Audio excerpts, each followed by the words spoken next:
World cup के लिए prediction? World cup में इंडिया बहुत अच्छा प्ले करने वाला है, इंडिया काफी आगे तक भी जाएगा। ट्रॉफी के लिए चांसेस उतने स्ट्रॉन्ग नहीं है। तो ये मेरा दावा है आपसे, ये T20 तो इंडिया नहीं जीतेगा। इंडिया इस बार वर्ल्ड कप अपने नाम तो नहीं कर पाएगा। भारत इस वर्ल्ड कप के फाइनल में नहीं खेलेगा। गाली ताली दोनों आपकी हो सकती हैं। India will win the World Cup for the third time. आपका पूरी तरीके से अभी मानसिक विकास नहीं हुआ है, स्टडी करो। आज बात करेंगे कुछ ऐसे स्वघोषित एक्सपर्ट्स की जिन्हें दुनिया भर का ज्ञान है। इनसे कुछ भी पूछ लीजिए, इनको सब पता है। इनको तो ये तक पता है कि फ्यूचर में क्या होने वाला है। इन्होंने पहले से ही बता दिया था कि भारत वर्ल्ड कप जीतेगा या नहीं। सिर्फ संदीप, यहाँ एक ही प्रॉब्लम है, जिस स्टेडियम में ये मैच होने जा रहा है, काश ये अहमदाबाद में ना होकर मुंबई में होता तो मैच हम ही जीते हुए थे। ये पहले से प्रेडिक्ट कर देते हैं कि भारत का अगला प्रधानमंत्री कौन होगा, कि मोदी हिंदुस्तान के आखिरी प्रधानमंत्री होंगे। शास्त्र में लिखा है, मैंने बताया। कहाँ पर भूकंप आएगा, कहाँ पर युद्ध होगा। 13 अगस्त 2026 से 11 सितंबर 2026 के बीच में यूरोपियन कंट्रीज आपस में लड़ रही होंगी। वहाँ पर मुझे आग दिखाई पड़ता है, भूचाल दिखाई पड़ता है, बहुत विध्वंस और रक्तपात दिखाई पड़ता है। यहाँ तक कि इनको ये भी पता है कि इनकी मौत कब होने वाली है। मैं कब मरने वाले हैं उनको पता चल जाएगा कि अब 6 महीने मेरे पास समय है। और ये लोग दूसरे प्लैनेट्स पर, पाताल लोक में और ब्लैक होल तक में जा चुके हैं। जब मेरा जाना हुआ था तो कोई इंडस्ट्रीज टाइप से एरिया थी जहाँ मैं उतरा था, वो बहुत दूर है, काफी दूर है, क्योंकि एक तो यहाँ से सूरज, फिर सूरज के पीछे जो इससे 10 गुना बड़ा सूर है उस पे गया, उस सूर से पीछे फिर नीचे उतरा तो वो कोई दुनिया थी। वहाँ मैं 2-3 बार गया हूँ। इतने भी ब्लैक होल्स हैं सौरमंडल में जिसमें 30-35 से ज्यादा मैं घूम चुका। शरीर के अंदर 2500 बार गया, सिर्फ रिसर्च के उद्देश्य से गया। अब ये क्या है? और उसके अलावा यूजुअल न्यूट्रिशन और हेल्थ की बकवास तो है ही कि जिम मत जाओ, प्रोटीन मत खाओ, और ये कैंसर पगलू भाई साहब। कैंसर मतलब मरना निश्चित। मैंने अपनी पूरी जिंदगी पढ़ाई करने में, ज्ञान लेने में बिता दी, बट इन लोगों का कुछ प्रतिशत कॉन्फिडेंस भी मेरे में नहीं है। कॉन्फिडेंस से किस तरह बकवास करनी है, कोई इनसे इतना ज्ञान होने के बाद भी, इतना कॉन्फिडेंस होने के बाद भी इनकी सबसे बड़ी प्रॉब्लम ये है कि इनमें एकता ही नहीं है। कोई कुछ बोल रहा है, कोई कुछ बोल रहा है। कोई बोल रहा है इंडिया वर्ल्ड कप हार जाएगा, कोई बोल रहा है इंडिया वर्ल्ड कप जीत जाएगा, कोई बोल रहा है कि इंडिया वर्ल्ड कप के सेमीफाइनल में भी नहीं जाएगा। और आपको पता ही है हुआ क्या। कोई कह रहा है मोदी जी ही अब भारत के आखिरी प्रधानमंत्री बनकर रह जाएंगे, कोई कह रहा है योगी जी बनेंगे, कोई कह रहा है अमित शाह बनेंगे। पीएम मोदी जी के बाद सबसे पहला नाम पीएम उम्मीदवार योगी जी का आएगा, लेकिन वो पीएम नहीं बनेंगे। पीएम उम्मीदवार बनेंगे या तो शिवराज चौहान, अमित शाह जी के चांसेस हैं। कोई कह रहा है कि चेस्ट पर तिल होने से आप बहुत लकी होते हो, कोई कह रहा है कि चेस्ट पर तिल होने से आप जल्दी मर जाते हो। चेस्ट के बीच में अगर तिल है ना तो आपके जैसा भाग्यशाली पैसों को लेके आफ्टर 43 कोई नहीं होगा। तो इन लोगों को मेरी एक हम्बल सी सलाह है कि एक बार मिलकर तय कर लो कि बोलना क्या है, ताकि तुम्हारी भरे समाज में पूरी दुनिया के सामने बेइज्जती ना होती रहे। तो चलिए फिर से आज बात करते हैं भारत की पॉडकास्टिंग इंडस्ट्री की, जो सबसे कम इन्वेस्टमेंट और सबसे ज्यादा प्रॉफिट देने वाली इंडस्ट्री है, जहां पर आपको कुछ नहीं चाहिए, सिर्फ एक माइक, एक कैमरा और बहुत सारा कॉन्फिडेंस। सुबह शाम दिन रात बकवास पे बकवास पेलने का। साथ ही साथ हम बात करेंगे एक अनोखे पॉडकास्ट की भी, जिनमें गेस्ट तो बेवकूफ है बट होस्ट बहुत समझदार है। बट उस स्पेसिफिक पॉडकास्ट की क्या प्रॉब्लम है वो मैं आपको वीडियो के आखिरी हिस्से में बताऊंगा, तो वीडियो को लास्ट तक जरूर देखिएगा। आई एम श्योर ये बकवास पॉडकास्ट रील देखकर आपका दिमाग खराब हो गया होगा। तो आपका मूड ठीक करने के लिए, आपको एक खुशबूदार फीलिंग देने के लिए हमारे पास है आज एक बहुत बेहतरीन प्रोडक्ट। एक कैंडल सिर्फ रोशनी नहीं देती, वो एक फीलिंग देती है। और ये scented decorative candles eco friendly हो, नेचर से बनी हो, तो ये एक बहुत स्ट्रॉन्ग स्टेटमेंट भी देती हैं। जी हाँ, ये बनी है completely all handmade, minimal, classy packaging, sustainable and luxurious. In candles की सबसे खास बात मुझे लगी कि ये 100% सोया वैक्स से बनी है। तो जो normal candles toxic paraffin wax से बनती हैं, वो अपने साथ बहुत सारे VOCs जनरेट करती हैं, टॉक्सिक सूट जनरेट करती हैं, जो प्रॉब्लम इनमें बिल्कुल भी नहीं है। वो मैंने खुद पर्सनली टेस्ट किया है। साथ ही साथ इन कैंडल्स में यूज़ किया जाता है इंडस्ट्री स्टैंडर्ड का डबल फ्रेग्रेंस। तो जब ये कैंडल्स बर्न होंगी तो आपका पूरा रूम बात करेगा। स्ट्रॉन्ग, ओवर पावरिंग नहीं, सटल बट अनमिसेबल। तो ये कैंडल सेट आप बाय कर सकते हो सीधे वेबसाइट से, जो आप अपने घर के लिए यूज कर सकते हो, गिफ्टिंग के लिए यूज कर सकते हो, अपने मदर, फादर, ब्रदर, सिस्टर या खुद को भी गिफ्ट दे सकते हो। को मिलेगा 20% का जबरदस्त डिस्काउंट जब आप हमारा कोड LOGICAL20 यूज करेंगे। Link is in the description, do check them out. तो इस तरह के पॉडकास्ट में सबसे बड़ी, सबसे वायरल कैटेगरी होती है इन फर्जी झोला छाप एस्ट्रोलॉजर्स की। अभी एक एस्ट्रोलॉजर बहुत ही फेमस हो चुके हैं, वायरल हो चुके हैं। क्या नाम है इनका? इनका नाम है सुमिताचार्य जी महाराज। ये अच्छा है कि आजकल अपने नाम के साथ आचार्य लगा लो, या तो पहले या बाद में, और महाराज लगा लोगे तो सोने पे सुहागा। और फिर बस थोड़े से शेनानिगन्स दिखाने हैं, थोड़ा सा नाटकबाजी करनी है, थोड़ा सा ड्रामेटिक अपीयरेंस दिखानी है और आपका काम बन गया। फिर आपको बस फुल कॉन्फिडेंस के साथ जितनी बकवास कर सकते हो उतना बकवास करनी है। इस व्यक्ति का दावा था कि मेरी कभी भी कोई भी भविष्यवाणी गलत साबित नहीं हो सकती। मेरी आज तक की सारी भविष्यवाणियां सच हुई हैं। वैसे तो इसके चेहरे से ही स्कैम टपकता है, बट तो भी लोगों ने इसकी बात मानी, इसकी फॉलोइंग भी बढ़ गई। पर भारत के वर्ल्ड कप जीतते ही अब ये गायब हो चुका है। सेम इस तरह की प्रेडिक्शंस पास्ट में बहुत सारे एस्ट्रोलॉजर कर चुके हैं। 2022 का इंडिया इंग्लैंड का सेमीफाइनल हो जिसमें 10-11 एस्ट्रोलॉजर साथ में बैठे थे, उन्होंने सब ने एक स्वर में कहा था कि भारत तो बहुत आसानी से जीतेगा, और भारत की सबसे करारी हार हुई थी 10 विकेट से। सेम हुआ था हमारे साथ 2023 के ओडीआई वर्ल्ड कप के फाइनल में। तब भी सारे एस्ट्रोलॉजर बोल रहे थे कि बिल्कुल 100% भारत इस वर्ल्ड कप को जीत रहा है, क्योंकि उस समय तक भारत उस टूर्नामेंट में एक भी मैच नहीं हारा था। तो ऑफकोर्स उनको लगा कि भारत ही जीतेगा, बट हुआ इसका उल्टा। भारत बहुत बुरी तरीके से वो फाइनल को हार गया। तो वैसे तो अगर कोई प्रेडिक्शन करेगा कि कोई टीम हारेगी कोई टीम जीतेगी, उसके 50-50 चांसेस होते हैं, राइट? कोई कहे इंडिया जीतेगी, कोई कहे न्यूजीलैंड जीतेगी, 50-50% चांसेस हैं।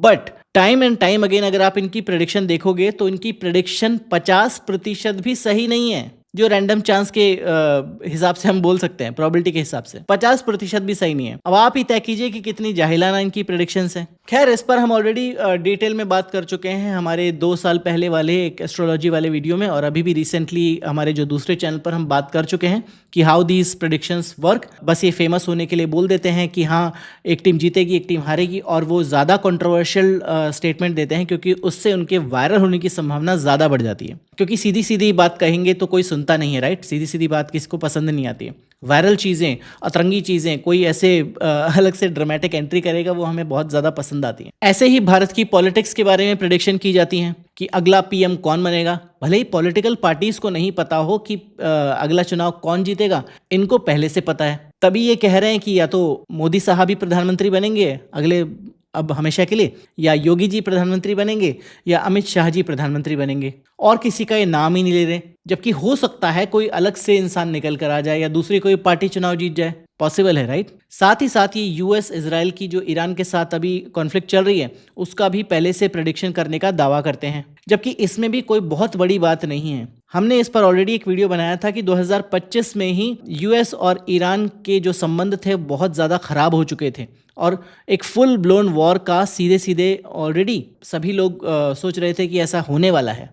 तो इसमें इस प्रेडिक्शन का बहुत ज़्यादा कोई हाथ नहीं है, क्योंकि ऑलरेडी सबको पता था। तो ये लोग थोड़ा सा न्यूज़ देख लेते हैं, थोड़ा सा इधर उधर की न्यूज़ पढ़ लेते हैं, और फिर भविष्यवाणी चिपका देते हैं अपनी कि ऐसा होने वाला है। ट्रंप को पहले ये लोग अपना सर्वे सर्वा मानकर बैठे हुए थे। ट्रंप के स्वागत में ये लोग पता नहीं क्या क्या कर रहे थे। उसको अपने सर पर बैठाया हुआ था, उसके मंदिर बनाए हुए थे, पूजा कर रहे थे, उसके चुनाव जीतने की कामनाएं कर रहे थे। अब ये बोल रहे हैं कि जो ट्रंप है उसको बीमारी हो जाएगी, ट्रंप मानसिक रोगों की दवाइयां लेगा, दिस एंड दैट। पक्का कह सकता हूं कि डोनाल्ड ट्रंप 2026 में डिप्रेशन की मेडिसिन लेने वाले हैं, इसमें कोई दो राय नहीं।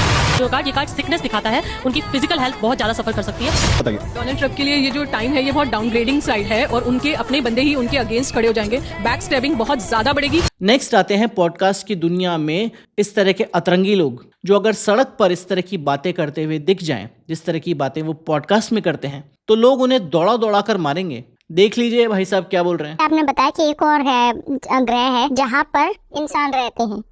जब मेरा जाना हुआ था तो कोई इंडस्ट्रीज टाइप से एरिया थी जहाँ मैं उतरा था, वो बहुत दूर है, काफ़ी दूर है, क्योंकि एक तो यहाँ से सूरज, फिर इस सूरज के पीछे जो इससे 10 गुना बड़ा सूर है उस पे गया, उस सूर से पीछे फिर नीचे उतरा तो वो कोई दुनिया थी, वहाँ मैं 2-3 बार गया हूँ। कितना सीरियसली ये पॉडकास्ट चल रहा है, जैसे कोई बहुत ही ज्ञान की बात चल रही हो। इसको कोई भी एक नॉर्मल व्यक्ति सुनेगा तो वो बोलेगा कि भाई तूने आज दवाई ली कि नहीं ली, क्या बोल रहे हैं डॉक्टर, कब तक ठीक हो जाएगा, या कौन सा माल फूंक रहा है जो इस तरह की बातें कर रहा है। इस तरह की जो बातें करने वाले लोगों को कोई इतना सीरियसली कैसे सुन सकता है, कमाल है। ये मेरा खुद का रिसर्च है, आज तक साइंस ने इसका रिसर्च नहीं किया जो मैं आपको बता रहा हूँ। जितने भी ब्लैक होल्स हैं सौरमंडल में, जिसमें 30-35 से ज्यादा मैं घूम चुका, शरीर के अंदर 2500 बार गया, सिर्फ रिसर्च के उद्देश्य से गया। और जब वहां गया और वहां का मैंने जो अनुभव लिया, तो लास्ट तक जाना बहुत कठिन है। तो ये भाई साहब बोल रहे हैं कि मैं बहुत सारे ब्लैक होल में गया हूँ और 30-35 ब्लैक होल में गया हूँ सिर्फ रिसर्च पर्पस से, और उसके अंदर तक जाकर डूबकर जो सिंगुलरिटी पॉइंट होता है वहाँ तक जाकर मैं उछलकर वापस आ गया हूँ अर्थ पर। बहुत बढ़िया। क्योंकि जब यात्रा करोगे ना तो जो चेतन अपचेतन के मन का एक पतला वेव्स, नैनो पार्टिकल्स का वेव्स का करेक्टर रखोगे, नहीं तो बॉडी में प्रवेश कैसे करोगे, रिटर्न कैसे आओगे। Waves, waves. नेक्स्ट कैटेगरी भी बहुत ज़्यादा बड़ी है और इसके बारे में तो हम अक्सर बात करते ही अपने वीडियोस में, और भी करेंगे। हमारा एक नया चैनल है लॉजिकल फिट, जिस पर हम इस तरह की हेल्थ और न्यूट्रिशन मिस इन्फॉर्मेशन को बस्ट करेंगे, तो उसको भी सब्सक्राइब कर लीजिएगा, लिंक आपको पिन कमेंट में मिल जाएगा।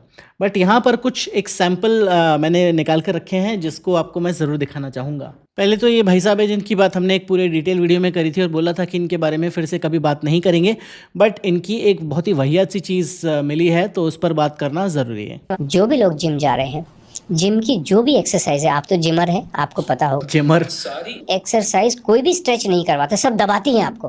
पैर से आपको लगता है कि आप धकेल रहे हो, बट वो तो वेट तो आपको दबा रहा है ना। और चाहे आप हाथ में आपको लग रहा है कि आप कुछ खींच रहे हो, बट आप दबा रहे हो ना अपने शरीर को, खींच तो कुछ भी नहीं रहा है। इसी वजह से जिम जाने वाले जो पार्टिसिपेशन है हमारे पास में, उनके सबके lower body out of shape हो जाते हैं। कितने कॉन्फिडेंस के साथ ये इंसान ये मिस इन्फॉर्मेशन फेंक के मार रहा है हमारे मुंह पर, और शायद जिसको जो कभी जिम नहीं गया या बहुत ही 1-2 दिन के लिए गया, उसको शायद ये बात सेंस भी बना सकती है शायद, बट एग्जैक्ट जो सच्चाई है बिल्कुल ऑपोजिट है। जिम जाते हैं ना तो आप अपनी जो मसल्स हैं उनको कॉन्ट्रैक्ट भी करते हैं, आप उनको स्ट्रेच भी करते हैं, और उसके अलावा जो बाकी चीज़ें हैं ही, फ्लेक्सिबिलिटी वाली जो मोबिलिटी ड्रिल्स हैं वो सब हैं ही। बट ये जो बकवास करी ना, बहुत ही ज़्यादा वाहियात वाली करी, और इस पे बहुत सारे शेयर्स हैं, बहुत सारे लाइक्स भी हैं। अनफॉर्चुनेटली ये प्रॉब्लम है हमारे देश में। नेक्स्ट आपके जो कैंसर पगलू भाई साहब हैं, जो होम्योपैथिक डॉक्टर हैं, वो आपको फिर से कुछ मिस इन्फॉर्मेशन चिपका रहे हैं, जो कि आपको खुद ही समझ में आ जाएगा देखने से पहली बार में कि ये क्या बकवास कर रहे हैं, बट स्टिल। तो अगेन मैं यहाँ पर नॉनवेज खाने को प्रमोट नहीं कर रहा हूँ। आपको अपने हिसाब से, अपनी डाइट के हिसाब से, अपनी स्पेसिफिक रिक्वायरमेंट के हिसाब से तय करना है कि आपको क्या खाना है क्या नहीं खाना है। बट यहाँ पर ये कुछ बोल रहे हैं। Chicken, I think I should not be saying it here, but chicken you should not be saying here उसको फॉर श्योर। मारते हो, यू डोंट नो, उसका भी तो कॉर्टिसोल लेवल हाई है। So obviously when you have actually slaughtered that chicken, imagine the emotions going on in that chickens mind, and then you are killing it. मरते समय जब उसको दिख रहा है कि वो मरने वाला है, सामने चाकू है, it has its own emotions. Would that be carried forward in that chicken tenders और chicken legs and chicken breast जो आप खा रहे हो? No, it will not be carried forward. पहली बात तो अंदर चला भी गया, मान लीजिए, वैसे तो ब्लड स्ट्रीम में होता है, जितने भी हार्मोन होते हैं तो ब्लड निकाल दिया जाता है आपके मांस खाने से पहले। दूसरी बात कि मान लीजिए अगर वो आपके खाने में भी आ गया, आपको लगता है कि मैं रिस्क नहीं लेना चाहता हूँ, तो भी जब आप खाने को पकाते हैं तो वो हार्मोन डीएक्टिवेट हो जाएगा, तो वो भी संभावना वहाँ पर ख़त्म हो जाती है। तो किसी भी तरह के हार्मोन आप मान रहे हैं कि आपके खाने में है, भले ही वो प्लांट सोर्सेज से आए, वो एनिमल सोर्सेज से आए, मोस्ट लाइकली जब आप उस खाने को पका रहे हैं 99.99% वो आपके खाने में नहीं आपको मिलेंगे, और उसका इम्पैक्ट आपकी बॉडी पर नहीं होगा। The only thing which we should concern, जब आप अंडा खा रहे हैं या मांस खा रहे हैं, तो आपको ये देखना होगा कि एंटीबायोटिक जो यूज़ किए जाते हैं पोल्ट्री में, वो एंटीबायोटिक आपके खाने में आ सकते हैं, और कुछ एंटीबायोटिक ऐसे होते हैं जो हाई टेम्परेचर पर भी स्ट्रक्चर उनका इंटैक्ट रहता है। तो वो चीज़ आपको ध्यान देनी होगी कि जो आप खा रहे हैं वो एंटीबायोटिक फ्री है कि नहीं। सिर्फ इंडिया ही एक ऐसा है जहां फोन आता है कि 90 टेस्ट हम 500 रुपए में कर देंगे, और आप टेस्ट करा के देखिए। मैं बार बार कहता हूँ, टेस्ट कभी भी नहीं कराना चाहिए। ब्लड टेस्ट बिल्कुल मत कराओ, मर जाओ ब्लड टेस्ट करवाए बिना। जब तक कोई बोले नहीं कि आपको ये चीज की समस्या मुझे नजर आ रही है, मैं चाहता हूँ इसको आप कराए, तभी कराना। बट पता कैसे चलेगा बिना उसके? और आप डॉक्टर्स तो जनरली उसी जगह से टेस्ट कराएंगे जो उनको फ़ायदे का सौदा हो, वही वाले टेस्ट कराएंगे जो उनके फ़ायदे का सौदा हो। तो आपको अपनी जनरल हेल्थ का पता कैसे चलेगा जब तक आप बहुत सारी ऐसी चीज़ें हैं, बहुत सारी अंडरलाइंग कंडीशंस हैं जिनमें आपको पता ही नहीं चलता, कोई भी सिम्टम नहीं आता, और आप उस बीमारी के साथ, उस कंडीशन के साथ लाइफ बिता देते हैं, और वो एकदम से फिर ऐसी प्रॉब्लम क्रिएट करती है जिसमें आते हैं बहुत सारे कैंसर्स भी और हार्ट कंडीशंस भी जो बिल्कुल साइलेंट होते हैं। तो आपको पता कैसे चलेगा कि आप में ये प्रॉब्लम्स हैं जब तक आप स्क्रीनिंग टेस्ट्स नहीं कराएंगे? तो आपको 100% टेस्ट कराने चाहिए, स्क्रीनिंग टेस्ट कराने चाहिए, और उनका जो इंटरप्रिटेशन है आपको किसी डॉक्टर के पास जाकर करवाना चाहिए। ये है नुआंस की बात। अब बात करते हैं बिल्कुल अलग तरह के पॉडकास्ट की, जिसमें होस्ट समझदार है, बहुत ज़्यादा समझदार है, और गेस्ट जो हैं वो निहायती जाहिल हैं। जिसमें एक पॉडकास्ट बहुत ही ज़्यादा वायरल हो रहा है, जिसमें एक जो लड़की है वो आकर अपना जातिवादी, अपना धार्मिक जहर फैला रही है पूरे 1 घंटे तक, पूरी 100% बेशर्मी के साथ, और उसको कोई फ़र्क नहीं पड़ रहा, उसको कुछ भी बोला जा रहा है तो उसको अनपढ़ बोला जा रहा है, उसको जाहिल बोला जा रहा है, उसको पता नहीं किस किन नामों से वो जो होस्ट हैं वो बोल रही हैं कि चुप हो जाओ, इस तरह की बातें मत करो, बट वो पूरी बेशर्मी के साथ, पूरे अपनी 32 दांतों की मुस्कुराहट के साथ वहाँ पर वो बकवास पेल रही हैं। अधिकतर पॉडकास्ट में होस्ट एक बहुत बड़ी प्रॉब्लम होते हैं, क्योंकि ना उनको किसी बात का ज्ञान होता है, ना उनको इंस्ट्रक्शंस होते हैं कि बस जो भी गेस्ट बोल रहा है उसको मुंडी हिलाकर चुपचाप सुनते रहो, कोई क्वेश्चन मत करो, और क्वेश्चन करो तो बहुत ही जाहिलाना सा बकवास सा क्वेश्चन करो। इन पॉडकास्ट में एटलीस्ट वो प्रॉब्लम नहीं है, बट जो गेस्ट है ना इनके, वो उतने ही या उससे भी ज़्यादा लेवल के जाहिल हैं। मैं जातिवाद के सख्त खिलाफ हूँ, कास्टिज्म को मैं सपोर्ट नहीं करती।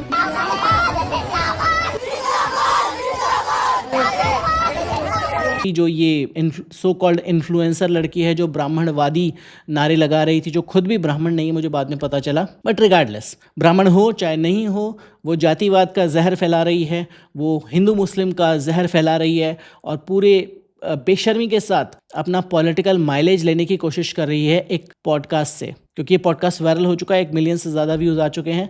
पॉडकास्ट में 1 मिलियन व्यूज़ बहुत बड़ी बात होती है। तो ये मेन प्रॉब्लम है इस तरह के पॉडकास्ट के साथ। जो गेस्ट हैं वो निहायत ही जाहिल हैं, जिनको कोई लेना देना नहीं है किसी चीज़ से, बस वो अपना करियर चमकाने के लिए, अपना पॉलिटिकल धंधा चमकाने के लिए वहाँ पर आते हैं, और जो होस्ट जो भी बोल रहा हो, जो भी ठीक ठाक सी बात कर रहा हो, वो उसका अपने हिसाब से जो उनका फिक्स्ड जवाब है वही देते हैं। जैसे इस पॉडकास्ट में इन मैडम ने बोला कि बेटा तुम्हारा अभी मानसिक विकास नहीं हुआ है, तुमने कुछ भी पढ़ाई नहीं करी है, तो भी वो पूरे बेशर्मी के साथ स्माइल करती रही पूरा टाइम, और पूरी बेशर्मी के साथ इन सब चीज़ों को नकारती रही, क्योंकि उसका वही एजेंडा था। आपका पूरी तरीके से अभी मानसिक विकास नहीं हुआ है, स्टडी करो, नहीं तो आप मुझे मंजूर को है, नहीं मानोगी तो मुझे कैसे इस मंजूर देश है, में एक सही नागरिक के तौर पे रह मुझे मंजूर, लॉ एंड ऑर्डर नहीं मानेगा, उसको देश छोड़ना पड़ेगा या जेल जाना पड़ेगा, इस तरह की मुझे जेल जाना मंजूर नहीं रह। और सरप्राइजिंग बात यह है कि ये जो जिस धर्म को बचाने आई है, जिस धर्म को बचाने की वकालत ये कर रही है,